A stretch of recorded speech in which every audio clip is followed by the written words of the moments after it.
오늘 우리 열왕기하 23장 살펴볼 것인데요. 앞 시간에는 22장 8살에 왕이 된 요시야, 그가 왕이 된 지 8년이 지난 16살에 전심으로 하나님을 구하였다.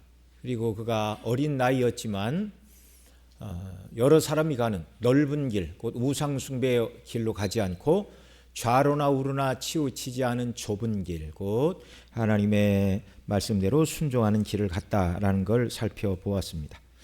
그리고 왕이 된 지 18해가 되던 26살 성전을 수리하다가 율법책을 발견하였고, 또 그 율법책을 읽고 우리가 너무 큰 죄를 지어서 멸망이 가까웠구나, 하나님 앞에 회개하고 여선지에게 묻는 그런 일이 있었죠. 이제 훑다가 이제 대답한 것이 두 가지였습니다. 이 말씀에 기록된 대로 하나님께서 유다의 문을 닫을 것이다. 그러나 회개하는 요시야 시대에는 심판이 임하지 않을 것이다. 그런 말씀을 주셨습니다. 오늘 23장은 요시야가 성전을 수리하다가 발견한 율법책의 말씀을 백성들에게 다 읽혀주고 이 언약의 말씀대로 살자고 언약을 갱신하는 내용으로부터 시작이 됩니다. 그 언약 갱신의 내용이 1절로 3절입니다. 자, 우리 읽었지만 한 번 더 읽죠. 같이 읽습니다. 왕이 보내 유다와 예루살렘의 모든 장로를 자기들에게 모으고, 이에 왕이 여호와의 성전에 올라가며 유다 모든 사람과 예루살렘 주민과 제사장들과 선지자들과 모든 백성이 노소를 막론하고 다 왕과 함께 앉으라. 왕이 여호와의 성전 안에서 발견한 언약책의 모든 말씀을 읽어 무리 귀에 들리고, 왕이 단위에 서서 여호와 앞에 언약을 세우되 마음을 다하고 뜻을 다하여 여호와께 순종하고 그의 계명과 법도와 율례를 지켜 이 책에 기록된 이 언약의 말씀을 이루게 하리라 하며 백성이 다 그 언약을 따르기로 하니라. 그래서 장로들을 모으고, 그 다음에 이제 예루살렘 주민, 더 나아가 유다 땅에 살고 있는 모든 제사장과 백성들을 다 모았어요. 그리고 성전에서 이 율법의 말씀을 다 읽혀 들리고, 이 말씀대로 우리가 순종하며 살아야 됩니다. 그래서 백성들이 그렇게 하겠습니다 라고 다시금 하나님 앞에 언약을 갱신하는 언약 갱신의 역사가 있었다라는 말입니다. 자, 여러분, 이게 왕이 가진 권세를 바르게 사용하는 것입니다. 그래서 신명기 17장에 말하는 대로 훗날 너희 형제 가운데 임금을 세우자 하는 뜻이 나거든 이방인 가운데 왕을 세우지 말고 너희 형제 가운데서 왕을 세우되 왕으로 세움받은 자는 세 가지 하지 말라고 그랬죠. 첫째는 뭘 얻으려고 어디로 가지 마라? 말을 얻으려고 애굽으로 내려가지 마라. 둘째는 뭘 많이 두지 말라? 아내를 많이 두지 말라. 마음이 나뉘게 되고 그게 죄가 되는 것입니다. 셋째는 자기를 위하여 무엇을 많이 쌓지 말라? 은금을 쌓지 말라. 그래서 경건한 다윗은 말을 많이 얻었지만 발목에 힘줄을 끊는 그런 일이 있었습니다. 물론 다윗이 아내가 하나가 아닌 것은 아니었지만 그의 아들 솔로몬에 비하면 그는 참 경건하게 살려고 무지 애를 썼고요. 그 다음에 자기를 위하여 은금을 쌓지 말라고 그랬는데 다윗이 많은 은금을 소유했으나 자기를 위해 쌓지 않았어요. 다 하나님의 성전을 짓기 위하여 성전 창고에 다 드렸어요. 하나님이 모든 것을 자기를 위하여 쌓지 않고. 그런데 그 이후에 임금들, 자, 그 다음에 이제 세 가지를 하지 말고 그 다음에 한 가지 하라고 그랬어요. 모세에게 주신 율법책을 등사하여 항상 왕의 곁에 놓고 읽으면서 백성들이 이 말씀대로 바르게 살아갈 것을 가르치고 잘못 살아가는 자들을 돌이키는 것, 이게 왕이 해야 할 일이었습니다. 그러니까 모든 나라의 통치자들이 법 테두리 안에서 통치를 하잖아요.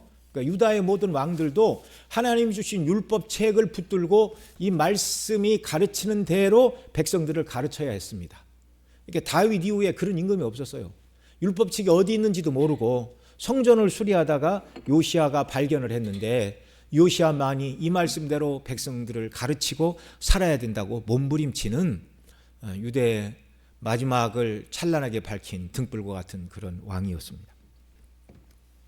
자, 이렇게 언약을 갱신하자 백성들이 그대로 살겠습니다라고 얘기를 했지만, 그런데 이 지금 26살에 언약 갱신을 하고 있잖아요. 백성들과 함께. 그런데 그 후 13년 후에 39의 나이에 요시야가 죽습니다. 너무나 빨리.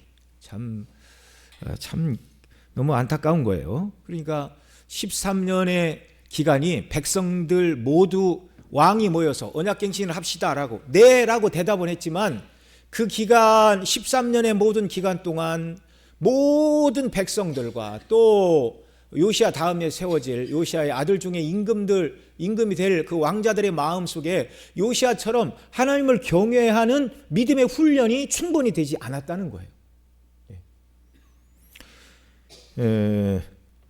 그리고 이제 그 뒤에 요시야가 39에 이제 죽게 되는데요. 애굽의 왕이 저 북쪽에 있는 갈그미스를 치러 올라가는데 이 요시야가 길을 터주지 않았어요. 맞서 나가서 싸우다가 이제 죽게 됩니다. 그래서 유대 역사가 완전히 이제 멸망길로 들어서게 되는데요. 여러분, 우리 속담에 그런 말이 있죠. 말을 물가까지 끌고는 갈 수 있지만 억지로 물을 마시게 할 수는 있다고요? 없다고요? 없다고요. 그러니까 백성들이 요시야 임금이 주도하는 언약 갱신의 자리에 참여를 했지만 그들의 마음이 본성으로부터 변화되지는 않았다는 말입니다. 그래서 성경은 늘 그렇게 말하죠. 계시록에도 들을 귀 있는 자는 들으라. 저와 여러분 모두에게 성령께서 하나님의 말씀을 잘 들을 수 있는 영적인 귀를 열어주시기를 원합니다. 그래서 우리 귀가 할례를 받아야 돼요. 할례를 받아야 돼요. 하나님의 말씀을 아멘으로 받아야 돼요. 할례는 몸을 벨 것이 아니라 마음의 교만을 베어내고 꺾는데 영적인 할례를 받아야 됩니다. 그래서 여러분, 우리가 들을 귀 있는 자가 누구예요? 하나님의 말씀이 증거될 때 믿음으로 결부시켜 듣고 아멘으로 화답하며 하나님의 말씀을 듣는 것이 그것이 바로 들을 귀 있는 자들의 모습인 줄을 믿으시기 바랍니다. 그러니까 하나님의 말씀이 증거될 때 일단은 무슨 말씀인가를 잘 듣기 위해서 애를 쓰고 그걸 깨달았다면 주님 이 말씀대로 이 말씀이 내 말씀이 되게 하시고 이 말씀을 붙들고 살아가게 하시고 이 말씀이 틀림없는 진리임을 믿고 소망을 여기만 두고 살게 해주세요. 그렇게 기도하며 은혜를 간구하며 말씀을 들어야 하는 줄로 믿습니다. 자, 요시야 왕이 일으킨 이 정말 언약 갱신에 모든 백성들이 믿음으로 순종했다면, 그래서 요시야가 죽은 이후에도 백성들이 우상 숭배를 하지 않고 하나님 말씀대로 순종했다면 하나님께서 므낫세의 죄가 너무 커서 뜻을 돌이키지 않으셨다 이렇게 말하는데, 예레미야서에 보면 또 그런 말씀들이 있어요. 하나님의 주권에 대해서 설명하시면서 내가 어느 나라를 멸하기로 하였다고 하자. 그러나 그들이 회개하고 뜻을 돌이키면 내가 그들을 용서할 것이다. 또 내가 누구에게 긍휼을 베풀기로 작정했으나 그들이 죄를 지으면 내가 그들에게 화를 내끼지 않겠느냐. 그러면서 그게 하나님의 주권이라고 말씀을 하세요. 하나님의 주권이라고. 그러니까 토기장이가 그릇을 내 마음대로 하듯이 죄 지은 자들이 회개하면 용서하는 것이 내 주권이다. 하나님 그렇게 말씀을 하십니다. 그런데 당시 백성들은 이 요시야 왕의 그런 믿음과 회개와 간절함을 따라가지 못했다라는 말입니다. 그리고 이제 4절 이후에는 요시야 왕이 하나님의 말씀대로 유대 사회를 언약을 체결했을 뿐만 아니라 우상을 버리는 정결 운동을 일으키고 있습니다. 자, 오늘 본문 4절 같이 읽죠. 시작. 왕이 대제사장 hil기야와 그의 모든 부제사장들과 문을 지킨 자들에게 명령하여 바알과 아세라와 하늘의 1월 성신을 위하여 만든 모든 그릇을 여호와의 성전에서 내어다가 예루살렘 바깥 기드론 밭에서 불사르고 그것들의 재를 베들로 가져가게 하고. 어휴, 저기 우상을 섬기는 그릇을 지금 어디서 끌어내 불사르고 있어요? 어디에서요? 성전에서. 이 기가 막힌 일 아닙니까? 여호와 하나님을 섬기고 하나님을 섬기기에 필요한 성전의 기구들과 하나님께 바친 예물들을 성전 각 방에 보관을 해야 되는데, 어머, 이 요시야 시대 성전에 있는 방들을 다 열어서 물건들을 꺼내보니까 그 모든 기구가 어디에 쓰이는 것들이었다고요? 우상 숭배에 쓰이는 기구들이었다고요. 여러분, 이게 정말 말이 됩니까? 있을 수 없는 일이 유대 사회에 지금 벌어지고 있어요. 요시야가 이 개혁을 일으키지 않았다면 하나님의 성전인지 우상의 전각인지 지금 분간이 안 되는 일이 유대 땅에 벌어지고 있었던 것입니다. 6절에도 보면 또 이렇게 말해요. 6절 읽죠. 또 여호와의 성전에서 아세라 상을 내어다가 이 성전에서 이번에는 뭘 끌어내라고 그랬어요? 왜 아세라 상이 성전에 있어야 됩니까? 그만큼 영적으로 타락한 시대라는 거예요. 그래서 아세라 상, 그 다음에 우상을 섬기는데 소용된 모든 그릇들, 기구들을 다 끌어내서 불살라 가지고 기드론, 예루살렘 바깥 기드론 골짜기에서 불사르고 그 재들을 그릇의 재들은 베델로 가져가겠습니다. 나라 밖으로 옮기는 것이죠. 그리고 아세라 상을 빻아서 가루로 만들고 그 가루들은 평민의 묘지에 뿌려라 이렇게 말하고 있어요. 이 묘지에 뿌리는 건 그 아세라가 죽은 자와 뭐가 다르냐. 아세라를 능멸하는 행동입니다.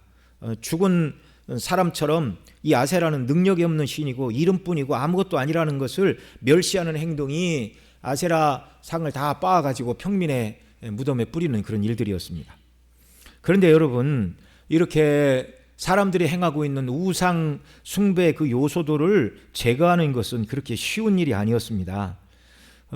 이 시대보다 앞선 사사 시대에 이스라엘 백성들이 바알을 섬겼어요. 그래서 하나님께서 기드온에게 나타나사 소명을 주시면서 먼저 바알의 단을 헐고 아세라상을 찍어 그 나무로 번제를 드리라 하나님 그러셨습니다.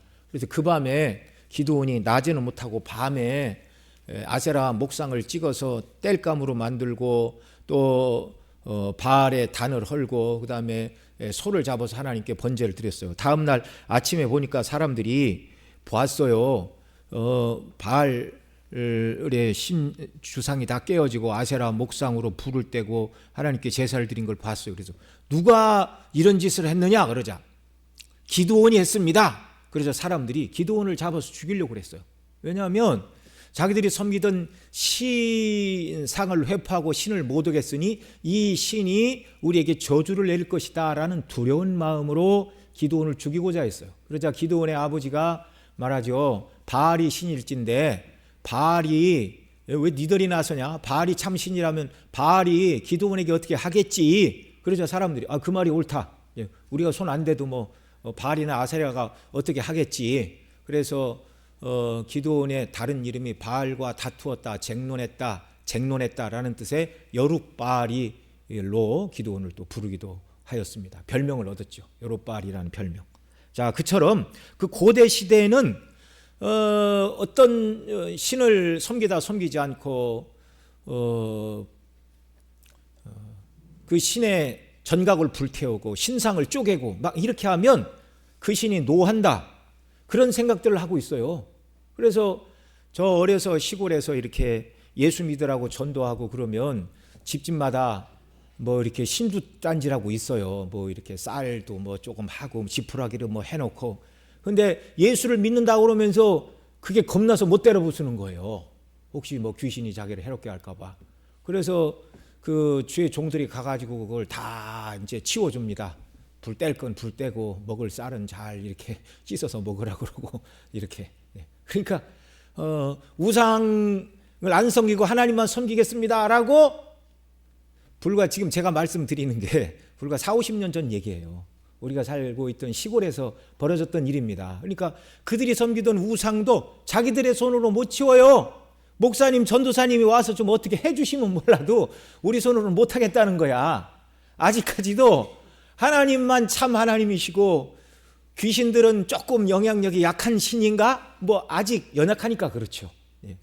이 시대에도 그렇다면 고대 시대에 우상이 여럿이라고 생각했던 그런 세계관을 가지고 살던 사람들이 질비하던 시대에 이 정말 요시야가 성전에서 우상의 그릇들, 우상의 신들을 내보내는 이런 종교개혁 운동은요, 쉽게 얘기하면 목숨 내걸고 하는 거예요. 목숨 내걸고. 기드온이 바알의 단을 헐고 아세라상을 목상을 쪼개서 그걸로 하나님 앞에 번제를 드렸다고 그 마을 사람들이 그들이 다 예수님 믿는 유대인들이었잖아요. 오늘식으로 얘기하면 성도들이 나서서 기드온을 죽이려고 했다 그런 말입니다. 참 이게 보통 일이 아니었어요. 자, 우상 숭배는 물적인 청산뿐만 아니라 우상 숭배자들인 이방신에게 분향하는 제사장과 성전 가운데 있는 남창의 집을 헐었다. 5절과 7절이 말합니다. 같이 읽죠. 5절부터 시작. 옛적에 유다 왕들이 세워서 유다 모든 성읍과 예루살렘 주위의 산당들에서 분향하며 우상을 섬기간 제사장들을 폐하며 또 바알과 해와 달과 별대와 하늘의 모든 별에게 분향하는 자들을 폐하고, 이들이 우상 숭배자예요. 제사장들과 분향하는 자들을 폐하고, 그 다음 6절은 아까 봤고 7절 또 읽습니다. 또 여호와의 성전 가운데 남창의 집을 헐었으니 그곳은 여인이 아세라를 위하여 휘장을 짜는 초소였더라. 여러분, 성전 안에 뭐가 있다고요? 남창의 집이 있대요. 남자 창기의 집이 있대요. 이게 다 우상 숭배하는 자들이 여자는 남자 창기를 상대로, 또 남자들은 여자 창기를 상대로 음행을 해가는 것이 우상 숭배자들이 신전 제사 가운데 벌어졌던 일인데, 세상에 여호와의 성전 가운데 있던 남창의 집을 헐었다. 이거 어떻게 된 겁니까? 성전 안에 도대체 별게 다 있어요.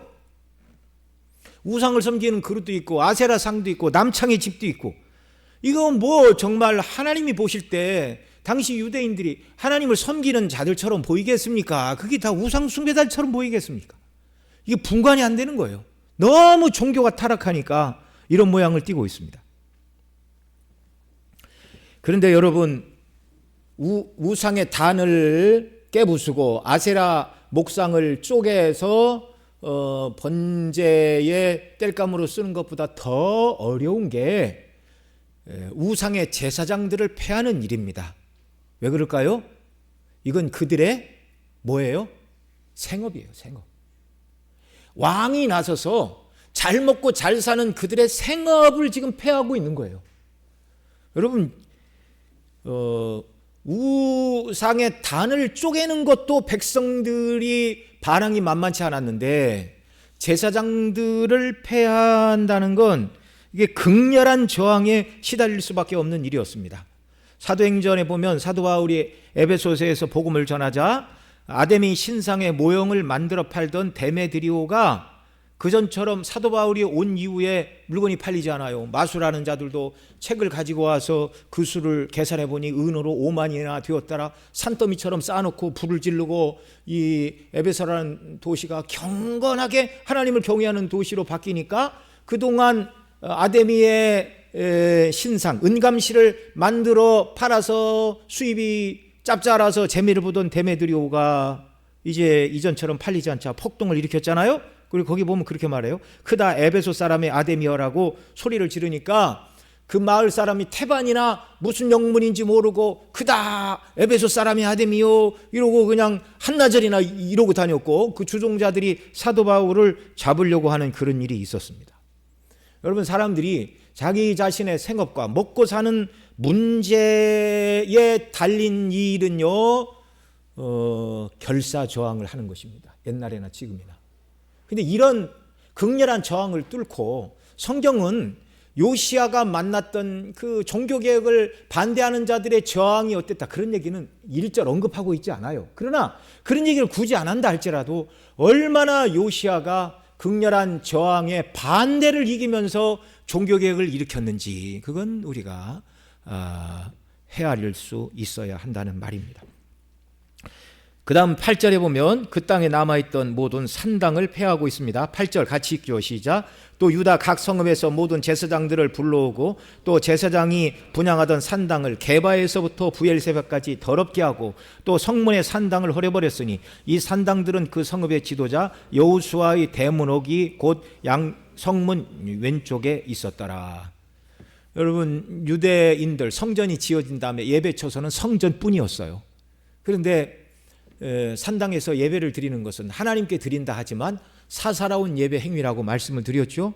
하나님이 정해주신 규례가 아니라 복을 받기 위한 방편으로 예배를 드리는 것이 산당 예배였습니다. 이걸 다 폐했어요. 경건한 다윗의 후손 중에 아사 여호사밧 왕이 있잖아요. 그런데 아사도 산당은 없이 하지 못하였다라고 열왕기하 15장 14절에 말하고, 여호사밧도 열왕기하 22장 43절에 보면 산당은 폐하지 아니하였습니다 이렇게 말하고 있어요. 다윗의 후손 중에 산당을 폐한 사람은 히스기야와 이 요시야밖에 없습니다. 그리고 산당에서 제사를 드리던 제사장들은 여호와의 제단에 올라오지 못하게 했어요. 9절 같이 읽습니다. 시작. 산당의 제사장들은 예루살렘 여호와의 제단에 올라가지 못하고 다만 그 형제들 중에서 무교병을 먹을 뿐이니라. 제사장의 직위는 감당하지 못하게 했고 다만 무교병을 주어서 먹을 것은 주었어요. 긍휼을 베풀어 주었어요. 바르지 못한 예배를 드리던 제사장들에게 더 이상 성전에 올라가 바른 예배를 드리는 자들 중에 끼지 못하게 하고, 그러나 먹을 것을 안 주면 제사장들은 땅이 없잖아요. 굶어 죽으니까 무교병만 먹을 뿐이라 긍휼을 베풀어서 먹을 것은 주었다 이렇게 말하고 있습니다.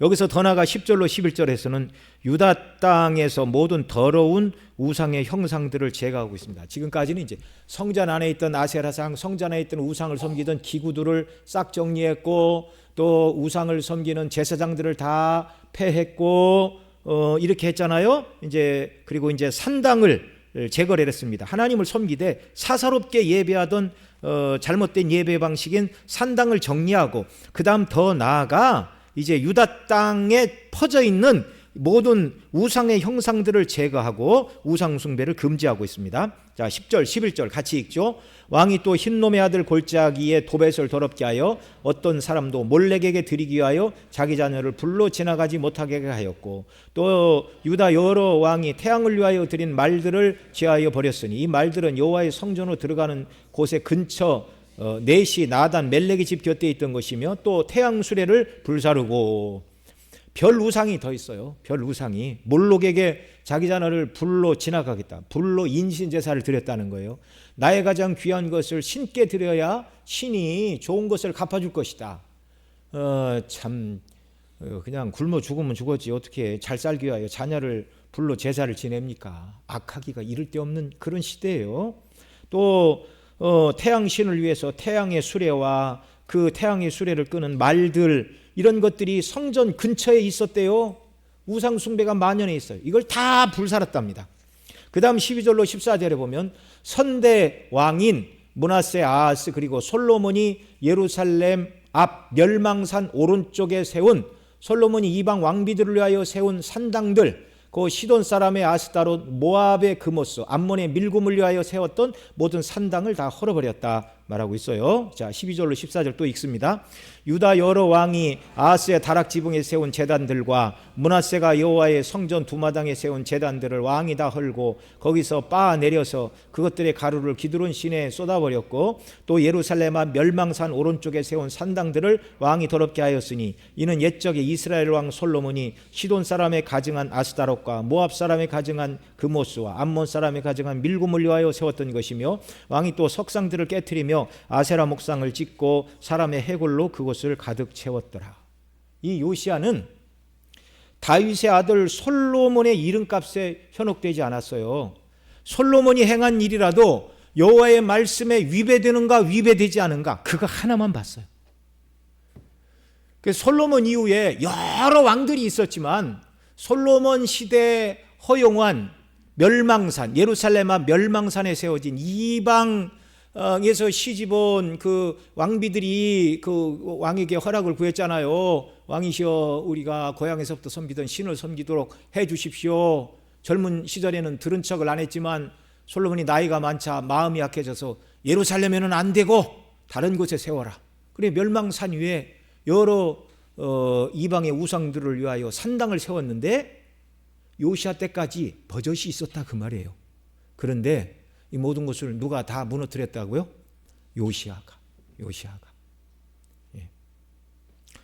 요시야는요, 솔로몬이 자기 조상 아닙니까? 위대한 왕이란 칭송을 받는 지혜의 왕 아닙니까? 그런데 그런 솔로몬의 이름값에 현혹되지 않았어요. 하나님의 말씀이 뭐라고 말하느냐. 야, 정말 하나님이 이런 사람 찾으시는 줄 믿으시기 바랍니다. 잠언에 충성된 일꾼은 여름날에 그 주인에게 얼음 냉수와 같다, 그런 표현이 있어요. 충성된 일꾼은 무더운 여름날 타작마당에 얼음냉수와 같다. 그 타작을 무더운 여름에 하다 보면 지금이야 뭐 기계로 하니까 별로 그러지 않지만 이렇게 막 이렇게 도리깨질해서 뭐 저 보리나 밀 이런 걸 타작한다고 그래보세요. 그 벼 타작할 때도 이렇게 티끌이 많이 날리지만 밀이나 보리 껍질은요 더 쉽게 잘게 잘 부서져요. 이게 땀 나가지고 못에 붙으면 안 해보신 분은 몰라요. 이게 얼마나 꺼끄럽고 답답한지 그냥 그래서 이제 등목을 한 번씩 하는 겁니다. 그런데 그 무더운 여름날 타작마당에 얼음냉수와 같이 주인의 마음을 시원케 한다. 바로 이 요시야가 하나님의 마음을 시원케 하는 왕이었어요. 뭐 자기 할아버지였던 므낫세 그 선조인 아하스 아주 몇 대조 올라가서 대단한 솔로몬이 무슨 일을 했다 할지라도 오직 하나, 그들이 행한 이 모든 것이 하나님의 말씀대로냐 하나님의 말씀에 위배된 일이냐 이것만 가지고 판단을 했습니다. 저와 여러분의 앞으로의 모든 신앙생활도 오직 모든 것을 판단하는 하나의 기준이 하나님의 말씀이 되기를 바랍니다. 여러분, 제가 여러분들한테 늘 좋은 말만 해주기를 원하면 안 되고 정말 하나님의 말씀대로 이것이 주의 뜻입니다라고 말하는 건 뭐 개인적으로 제가 우리 성도님들한테 뭐 원한질 게 뭐가 있어요. 누가 저를 뭐 해롭게 하신 일도 없고 설령 그렇다 할지라도 뭐 그리스도인이 뭐 무슨 뭐 맞대항하는 그게 옳은 일 아니잖아요. 그러나 다만 하나님의 뜻이 이러하기에 이런 말씀을 드립니다라고 아주 어렵게 입을 뗀다 할지라도 그것이 성경에 기록된 대로라면 아멘으로 받으시는 귀한 역사가 있기를 바랍니다. 그 교회가 좋은 교회고 그런 성도가 하나님 보실 때 보석처럼 빛나는 성도인 줄을 믿으시기 바랍니다. 어린아이가 말한다 할지라도 그 말이 진리이면 어른이 그 말을 통해 자기를 돌이키고 정말 자기 삶의 길을 바꿀 줄 아는 사람이라면 그 사람은 정말 지혜로운 사람이에요. 누가 얘기하든지. 그래서 제가 아이들한테 지혜는 5개가 있습니다. 첫째는 어떤 일을 잘 처리할 수 있는 일머리가 하나님 주시는 첫 번째 지혜이고, 두 번째 지혜는 모든 사물의 이치와 원리를 깨닫는 지혜입니다. 하나님이 그런 지혜를 솔로몬에게 주셔서 나무를 보면 나무 박사, 동물을 보면 곤충 박사, 그 다음에 하나님 주신 세 번째 지혜가 뭐냐면 경계와 권고의 말씀을 들을 때 자기 약한 본성을 제어하고 하나님의 말씀대로 순종의 길로 나아가는 게 이게 뭐라고요? 성경이 말하는 세 번째 지혜. 세 번째 지혜. 여러분, 하나님의 말씀으로 훈계를 받고 우리의 삶을 교정하고 하나님의 말씀대로 우리 삶을 돌이키는, 말씀으로 교훈을 받고 경계를 받는 이 세 번째 교훈을 받는 일에 아무도 실패하는 분들이 없기를 주님의 이름으로 간절히 소원합니다. 자, 그 다음 이제 15절에 보면 유다와 예루살렘의 경계를 넘어서서 이미 아수르에 의하여 멸망한 사마리아 곧 북이스라엘 땅까지 가서 우상 숭배를 처리하고 있어요. 인간적으로 보면 오지랖도 이런 오지랖이 없습니다. 그래요, 안 그래요? 자기 나라 땅도 아니에요. 유다의 왕이 지금 어디를 가고 있다고요? 북쪽 사마리아, 예루살렘을 벗어나 사마리아와 그 위에, 거기를 왜 가요? 하나님 주신 약속의 땅이잖아요. 가나안 땅이잖아요. 일부 아수르 사람들이 이방적의 사람들을 데려왔지만 아직도 그 땅에는 포로로 다 끌려가지 않은 유대인 12지파의 후손들이 살고 있어요. 그 땅에 가서 또 모든 우상들을 다 불사르고 치우는 모습입니다. 자, 15절 같이 읽죠. 또한 이스라엘에게 범죄하게 한 느바세 아들 여로보암이 베델에 세운 제단과 산당을 왕이 헐고 또 그 산당을 불사르고 빻아서 가루를 만들며 또 아세라 목상을 불살랐더라. 만약에 그 북이스라엘을 다스리는 왕이 있다면 네 땅이나 잘 다스려 그렇겠죠. 그런데 북이스라엘은 임금이 없어요. 지금 이제 아수르의 한 영지에 불과한 곳이에요. 그것까지 지금 요시아가 가서 이스라엘의 멸망의 원인인 여로보암이 만든 베델과 단의 금송아지를 만들고 제단을 세우고 산당을 만들었는데 그걸 다 부숴버렸다. 지금 이렇게 말하고 있습니다. 그리고 16절로 18절은 열왕기상 13장에 보면 그 여로보암이 단과 베델의 금송아지를 만들고 그것을 위하여 단을 쌓고 분향하려 할 때 유다로부터 올라온 젊은 선지자가 300년 후에 요시아라는 사람이 와서 네 단을 헐리라 징조를 보일 것이다. 그럴 때 제단이 갈라졌어요. 그러자 그때 여로보암이 저놈 잡아라 하고 손을 폈는데 손이 빳빳하게 마비가 됐습니다. 오래전에 다 살펴봤는데 혹시 기억나시나요? 예. 그러자 그 유다로부터 온 선지자가 기도하니까 이 임금의 손이 다시 풀어졌어요. 그 정도 되면 우상을 다 버리고 하나님께 회개해야 되는데 여로보암이 그렇게 하지 않았어요. 바로 300년 전 요시아가 와서 이 단에서 분향하는 제사장들을 그 위에 제사하고 사람 뼈를 사를 것이다 라고 말했던 그 일을 이제 16절로 18절에서 요시아가 행하고 있습니다. 자, 여기도 같이 읽죠. 16절부터 시작. 요시아가 몸을 들이켜 산에 있는 무덤들을 보고 보내어 그 무덤에서 해골을 가져다가 제단 위에 불 살라 그 제단을 더럽게 하니라. 이 일을 하나님의 사람이 전하였더니 그 전한 여호와의 말씀대로 되었더라. 요시아가 이르되 내게 보이는 저것은 무슨 비석이냐 하니 성읍 사람들이 그에게 말하되 왕께서 베델의 제단에 대하여 행하신 이 일을 전에 유다에서 왔던 하나님의 사람의 묘실이니다 하니라. 이르되 그대로 두고 그 뼈를 옮기지 말라 하매 무리가 그의 뼈와 사마리아에서 온 선지자의 뼈는 그대로 두었더라. 자, 300년 전에 이 요시아가 나타나서 여로보암이 만든 제단 위에 사람의 뼈를 불사르고 더럽게 할 것을 300년 전 유다로부터 온 선지자가 예언한 내용이 열왕기상 13장 2절로 10절입니다. 자, 여기는 한 절씩 읽죠. 2절부터 제가 읽을게요. 하나님의 사람이 제단을 향하여 여호와의 말씀으로 외쳐 이르되 제단아 제단아 여호와께서 이와 같이 말씀하시기를 다윗 집에 요시아라 이름하는 아들을 낳으리니 그가 내 위에 분향하는 산당 제사장을 내 위에 제물로 바칠 것이요 또 사람의 뼈를 내 위에서 사르리라 하셨느니라 하고 그날에 그가 징조를 들어 이르되 이는 여호와께서 말씀하신 징조라 제단이 갈라지며 그 위에 있는 재가 쏟아지리라 하매 여로보암 왕이 하나님의 사람이 베델에 있는 제단을 향하여 외쳐 말함을 들을 때 제단에서 손을 펴며 그를 잡으라 하더라. 그를 향하여 편손이 말라 다시 거두지 못하며 하나님의 사람이 여호와의 말씀으로 보인 징조대로 제단이 갈라지며 재가 제단에서 쏟아진지라. 왕이 하나님의 사람에게 말하여 이르되 청컨대 너는 나를 위하여 내 하나님 여호와께 은혜를 구하여 내 손이 다시 성하게 기도하라. 하나님의 사람 여호와께 은혜를 구하니 왕의 손이 다시 성하여 전과 같이 되니라. 왕이 하나님의 사람에게 이르되 나와 함께 집에 가서 쉬라. 내가 네게 예물을 주리라. 하나님의 사람이 왕께 대답하되 왕께서 왕의 집 절반을 내게 준다 할지라도 나는 왕과 함께 들어가지 아니하고 이곳에서 떡도 먹지 아니하고 물도 마시지 아니하리니 이는 곧 여호와의 말씀이 내게 명령하여 이르시기를 떡도 먹지 말며 물도 마시지 말고 왔던 길로 되돌아가지 말라 하셨음이니이다 하고 이에 다른 길로 가고 자기가 베델에서 오던 길로 되돌아가지도 아니하니라. 예, 자 거기까지. 예. 자 그런데 이 선지자가 이제 죽습니다. 왜 죽냐면 베델에 있던 늙은 선지자가 사람을 보내가지고 내가 하나님의 말씀을 받았는데 떡을 먹으라고 그러신다.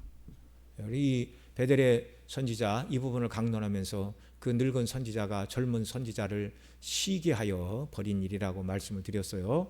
젊은 선지자가 처음 받은 말씀대로 떡도 물도 마시지 않고 왔던 길로 아니고 다른 길로 빨리 갔어야 되는데 늙은 선지자가 하는 거짓말을 믿고 떡을 먹다가 결국 죽고 거기에 이제 장사가 되는 그런 일이 있었습니다. 자, 유다에서 온 젊은 선지자가 예언한 대로 300년이 지난 후 바로 이 요시아가 여로보암이 만든 그 제단에서 우상을 섬기던 제사장들을 죽이고 사람의 해골을 그 제단에서 불살랐다고 오늘 열왕기하 23장 19절로 20절에서 이렇게 말합니다. 자, 오늘 본문 19절 20절 같이 읽죠. 시작. 전에 이스라엘 여러 왕이 사마리아 각 성읍에 베델에서 지어서 여호와를 경노하게 한 산당을 요시아가 다 제거하되 베델에서 행한 모든 일대로 행하고 또 거기 있는 산당의 제사장들을 다 제단 위에서 죽이고 사람의 해골을 제단 위에서 불사름으로 예루살렘에 돌아왔더라. 참 이 요시아는 종교 개혁을 일으킬 때 성전 안에 있는 아세라상, 성전 안에 우상을 섬기던 그릇부터 다 끌어내 불사르고 그것을 물에 띄우고 평민의 묘지에 뿌리고 그 다음에 예루살렘 밖으로 눈 밖으로 돌려 산당을 다 폐하고 산당의 제사장들은 여호와의 성전에 오르지 못하게 하고 떡만 주워 먹고 살게 하고 그 다음에 이방의 아세라 또 바알 또 몰렉에게 섬기던 모든 것들을 금지시키고 그 산당을 다 폐하고 솔로몬 시대 허용해서 만든 이방 신들을 섬기던 산당마저도 다 때려 부수고 그 다음 더 나아가 북이스라엘의 멸망의 원인이었던 단과 베델에 단을 쌓고 금송아지를 숭배했던 그 여로보암이 만들었던 단 위에 이방의 제사장들을 죽이고 해골을 불사르고 불태워 단을 쪼개고 이렇게 함으로 말미암아 그 하나님의 언약의 땅에서 모든 우상의 요소들을 깨끗이 청소하고 있는 모습을 보게 됩니다.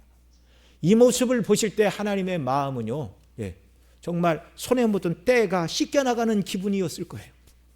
우리가 생각할 때. 참 하나님의 마음을 시원케 하는 선지자, 참 너무나 아름다운 모습이 아닐 수가 없습니다. 자, 21절로 23절은 요시아 왕이 그 다음에 이제 유월절을 성대하게 지켰다. 자, 크게 보면 하나님을 사랑하여 성전을 수리하라 하였고 율법책을 발견하자 그 말씀을 읽고 회개하였고 백성들에게 이 말씀을 읽혀주고 이 말씀대로 살자고 언약을 갱신했고 그 다음에 언약 백성에 합당하게 모든 우상 숭배자들을 척결하고 우상의 모든 단과 또 우상의 상들을 찢고 정결케 하는 정결운동을 행하고 그 다음에 이제 성경이 말하는 대로 유월절을 성대하게 지키는 일이 이제 마지막에 있었습니다. 자, 21절로 23절 같이 읽죠. 왕이 뭇 백성에게 명하여 이르되 이 언약책에 기록된 대로 너희 하나님 여호와를 위하여 유월절을 지키라 하며 사사가 이스라엘 다스리던 시대부터 이스라엘 여러 왕의 시대와 유다 여러 왕의 시대 이렇게 유월절을 지킨 일이 없더니 요시아 왕 18째 해에 예루살렘에서 여호와 앞에서 이 유월절을 지켰더라. 아멘. 율법의 말씀을 붙들고 회개하고 언약을 갱신하고 우상을 척결하고 유월절을 성대하게 지킨 이 모든 일은 요시아가 성전에서 발견한 율법 책의 말씀대로 순종하고자 함이었습니다. 하나님의 뜻대로 살고자 함이었습니다. 24절 25절 같이 읽죠. 요시아가 또 유다 땅과 예루살렘에 보이는 신접한 자와 점쟁이와 드라빔과 우상과 모든 가증한 것을 다 제거하였으니 이는 대제사장 hil기야가 여호와의 성전에서 발견한 책에 기록된 율법의 말씀을 이루려 함이라. 요시아와 같이 마음을 다하며 뜻을 다하며 힘을 다하여 모세의 모든 율법을 따라 여호와께로 돌이킨 왕은 요시아 전에도 없었고 후에도 그와 같은 자가 없었더라. 아멘. 참 정말 하나님의 마음을 시원케 하는 왕이었습니다. 그때 모든 백성들이 요시아와 똑같은 마음이었다면 정말 하나님께서 내가 사마리아를 잰 줄과 아합의 집을 다리 묻은 추로 예루살렘에 베풀어 나의 기업에서 남은 자를 버려 대적에게 노략과 겁탈을 당하고 나라는 망하고 백성은 포로로 끌려가게 될 것이다 라고 내리신 사망 선고를 조금 유해해 주실 수도 있으셨을 겁니다. 그런데 모든 백성들의 마음이 왕과 같지 않았다는 거예요. 그래서 왕이 이 종교개혁을 일으키고 26세 종교개혁을 일으키고 39의 나이에 아까 말씀대로 애굽 왕과 맞으러 나가 싸우다가 무기또에서 전사를 하게 됩니다. 그러자 그의 아들들과 백성들이 다시 우상 숭배로 돌이키고 말았어요. 말들을 끌고 물가까지 갔지만 그 말들이 자원해서 물을 마시지 않았다는 것입니다. 여러분, 죄에 대해서 하나님은 반드시 그 공의의 값을 찾으시는 분입니다. 그래서 27절에서는 성전을 버리신다고 선언해 주고 계세요. 오늘 23장 27절에 보면 여호와께서 이르시되 내가 이스라엘을 물리친 것 같이 유다도 내 앞에서 물리치며 내가 택한 이 성 예루살렘과 내 이름을 거기 두리라 한 이 성전도 버리리라 하셨다 하라. 므낫세의 죄 때문인데 백성들이 이 요시야와 함께 마음을 합해서 온전히 하나님께로 돌이키지 못했습니다. 여러분, 지난주에도 말씀을 드렸지만 저와 여러분의 죄에 대해서도 하나님이 공의의 심판을 내리셔야 마땅합니다. 모든 인생은 어떻게 보면 하나님과 행위 언약 관계에 있어요. 무슨 언약 아래 있다고요? 행위 언약 아래. 그런데 저와 여러분은 행위 언약을 가지고 하나님 앞에 선다면 의롭다는 판단을 받을 수 있습니까? 없습니까? 없어요. 없어요. 그런데 예수님이 우리가 하나님 앞에서 지켜야 될 그 모든 행위 언약을 예수님이 우리를 대신하여 하나님 앞에서 다 지켜주셨어요. 여자의 후손으로 이 땅에 오셔 성령으로 잉태되사 죄 있는 아담의 후손이 아니라 원죄 없이 이 땅에 오시기 위하여 동정녀 마리아의 몸에 성령으로 잉태되셔 이 땅에 오신 참 사람이십니다. 예수님은 죄가 없어요. 한 번도 죄를 지으신 적이 없어요. 다른 말로 얘기하면 하나님께서 인생에게 요구하신 모든 율법의 요구를 예수님이 다 이루셨어요. 저와 여러분을 대신해서. 그리고 우리가 지은 모든 죄를 대신 지시고 십자가에서 죽으심으로 말미암아 죄값을 다 치러주셨어요. 예수님이 그 일을 행하신 것은 저와 여러분이 하나님 앞에서 행해야 될 모든 행위 언약을 예수님이 하나님 앞에서 친히 다 감당하신 겁니다. 그리고 그 예수님을 믿는 자들은 예수님이 이루신 그 은혜로 너희를 구원할 것이다 라고 그리스도께서 우리와 더불어 은혜의 언약을 맺어주신 거예요. 너무나 큰 은혜를 저와 여러분이 입었습니다. 낮에도 주님을 위하여 우리가 시간과 마음과 정성과 물질을 다해서 주님을 섬겨야 되고 무엇으로 주님을 섬겼든지 허비와 낭비가 아니라는 걸 말씀을 드렸죠. 300데나리온의 향유를 예수님께 드려도 그것은 낭비가 아닙니다. 그분은 하나님이시고 만왕의 왕이시잖아요. 저 같은 사람이 300데나리온 그냥 그 당시 하루 노동자 품삯이 한 데나리온이니까 1년치 연봉에 해당하는 비싼 향수를 저 같은 사람에게는 뿌릴 필요가 없어요. 그건 완전히 낭비예요. 그건 허비예요. 의미가 없어요. 그러나 주님께는 무엇을 드려도 허비나 낭비가 아니라고요. 우리가 받은 구원의 은혜를 생각하면서 정말 마음으로부터 주님께로 온전히 돌이키고 사랑하는 귀한 역사가 우리에게 있기를 바랍니다. 참 이 요시야가 이렇게 아름다운 개혁을 이끌었는데 그의 곁에 다윗 곁에 나단 선지자가 있었잖아요. 또 악한 왕 요압 그 우상 숭배자 북이스라엘의 악한 왕 그 이세벨의 남편 갑자기 이름이 생각이 안 나네요. 아합 같은 시대에도 하나님이 엘리사와 같은 선지자를 보내주시고 믿음으로 똑바로 서라 이렇게 했는데 이 경건한 요시야 왕 옆에서 그를 돕는 훌륭한 선지자가 누구 있었다라는 말이 없어요. 어느 누구도. 연약한 요시야 임금 옆에는 대제사장 여호야다가 그를 도와서 여호야다가 죽을 때까지 요시야가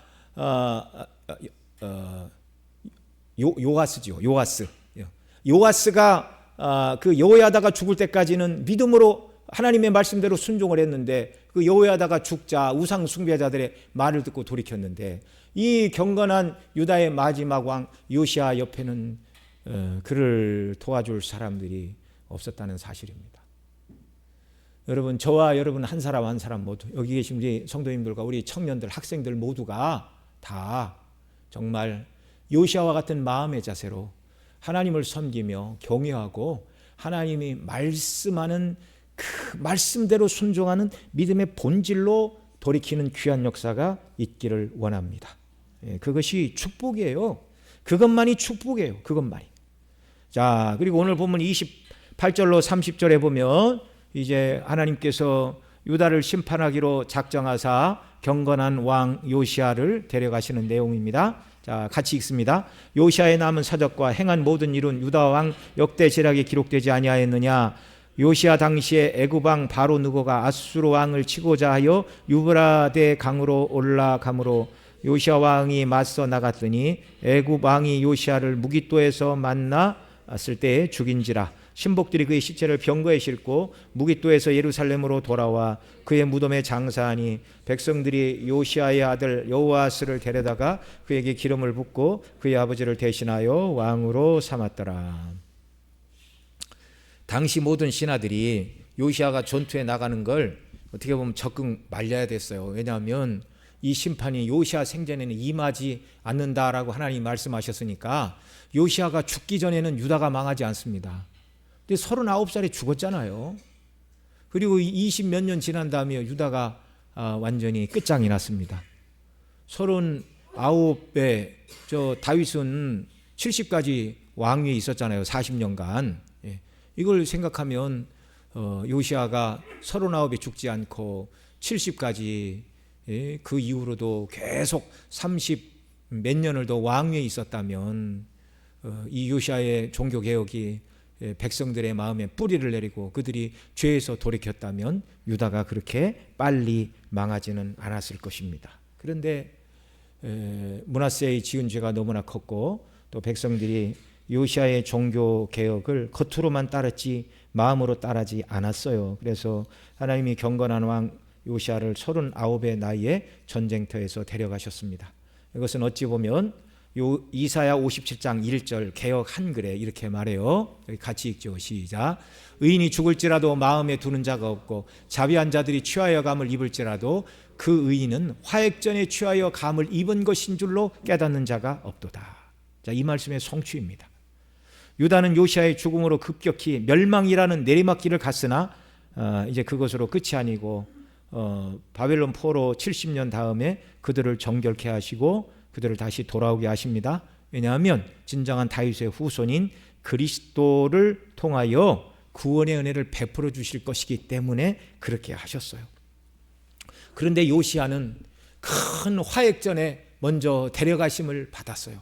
그러니까 여러분, 의인이 일찍 죽는다고 그게 저주가 아니라는 것을 아시기 바랍니다. 아주 젊은 나이에 하나님이 믿는 자를 불러가신다 할지라도 그 사람이 이 세상을 떠나기 전에는 미련이 가득하다 할지라도 이 세상을 떠나 주 앞에 서는 순간 주여 이런 영광의 나라에 나를 불러주시다니요. 한없는 영광입니다. 기뻐 뛰며 주님을 찬미하고 있는 줄을 믿으시기 바랍니다. 우리가 그런 구원을 받을 사람들이에요. 여러분, 요시야 곁에는 그를 도울 만한 사람이 없었는데요. 우리 중식교회 모든 성도님들이 부족한 종과 부족한 종이 미혹해서 잘 깨닫지 못할 때 목사님, 하나님의 말씀은 이걸 명하는데 우리도 이 말씀대로 한번 해보면 어떻겠습니까? 이렇게 하나님의 말씀으로 정말 목회자를 위로하고 하나님의 말씀이 이러니 우리 한번 해봅시다라고 말할 때 여러분 모두가 그 말씀대로 순종하여 힘을 합하고 하나님 우리에게 보여주신 믿음의 표대를 향하여 함께 달려나가는 주의 사랑하는 은혜의 백성들 모두가 되시기를 간절히 소원합니다. 기도드리겠습니다.